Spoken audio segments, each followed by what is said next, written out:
Good afternoon student. आज हम लोग पढ़ेंगे काव्यखंड का चैप्टर 3 जो है उत्साह। ठीक, उत्साह कविता, इसके रचनाकार कौन है? सूर्यकांत त्रिपाठी निराला जी। सूर्यकांत त्रिपाठी निराला, जैसा कि हम लोग जानते हैं, ये छायावादी कवि हैं। छायावादी के 4 मुख्य स्तंभ माने गए हैं।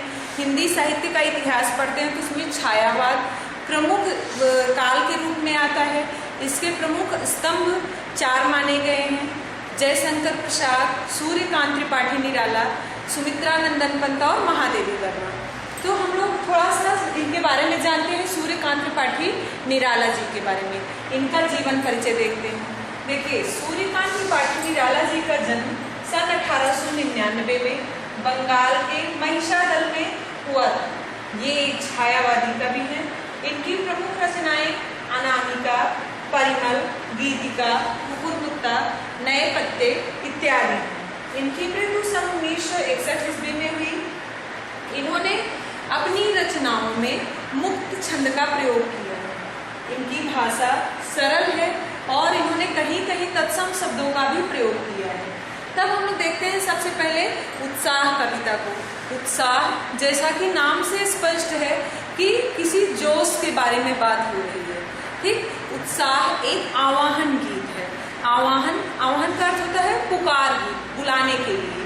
किसको बुलाने के लिए, ये आगे हम देखते हैं, क्योंकि जो ये निराला जी हैं, इनका प्रिय विषय बादल है।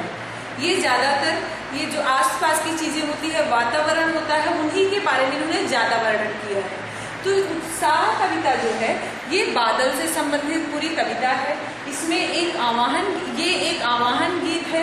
ये इस प्रकार का गीत है जिससे लोगों के मन में एक नई जोश, एक नई क्रांति भर दे।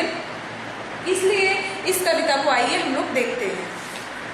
उत्साह, इसमें शुरू में कहा गया है, बादल गरजो घेर घेर घोर गगन धाराधर को। धाराधर का अर्थ होता है बादल। घेर घेर घोर गगन, घोर का अर्थ है गर्जना, घेर घेर गगन ये है चारों तरफ से आकाश को घेर करके। तब इसमें कहा गया है कि ओ धाराधर, ओ बादल, चारों तरफ से आसमान को घेर करके तुम गरजो। ललित ललित काले घुंघराले। ललित का अर्थ है सुंदर, मनोहारी। कहा गया है ललित ललित काले घुंघराले बाल कल्पना कैसे पाले। सुंदर, मनोहारी, काले घुंघराले, बादलों का अनगढ़ रूप। क्यों कहा गया ऐसा? क्योंकि नीचे वाली लाइन में है बाल कल्पना कैसे पाले। बाल का अर्थ यहाँ बालक से है, छोटे बच्चे से है। उसकी कल्पना जिस तरह होती है अनगढ़, क्योंकि वो कोई भी कल्पना करता है तो पहले से प्लान बना के नहीं करता। उसका कोई भी काम नियोजित नहीं होता है। उसके मन में जो भी प्लान आता है, जो भी उसका मन करता है, वह करना शुरू कर देता है। तो उस बादल को देख करके कवि को कैसा प्रतीत हो रहा है? जैसे सुंदर, मनोहारी, काले घुंघराले, बादलों का अनगढ़ रूप। ऐसा लगता है जैसे किसी बालक की कल्पना उसमें समाई हुई हो।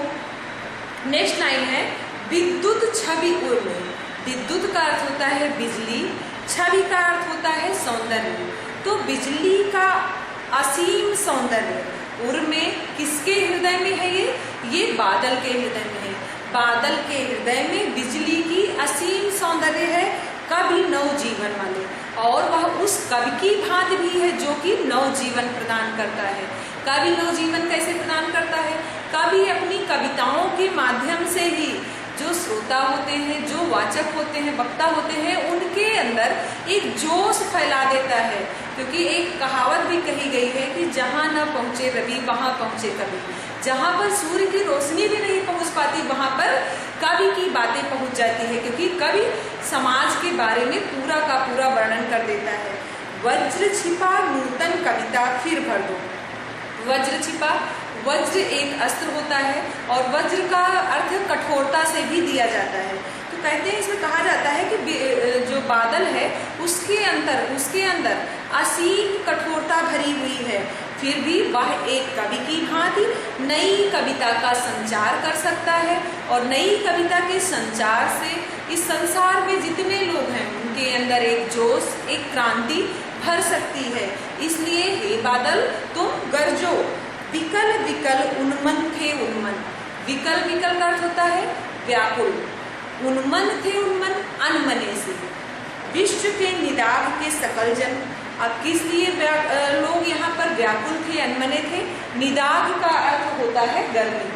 ठीक, लोग यहाँ गर्मी से परेशान हैं, संसार में सारे लोग गर्मी से परेशान थे। तब कहा गया है कि गर्मी से परेशान सारे लोग व्याकुल थे, अनमने से थे। आए अज्ञात दिशा से अनंत के घन, ना जाने किस दिशा से। अनंत का अर्थ होता है आकाश, आकाश में बादल आ गए।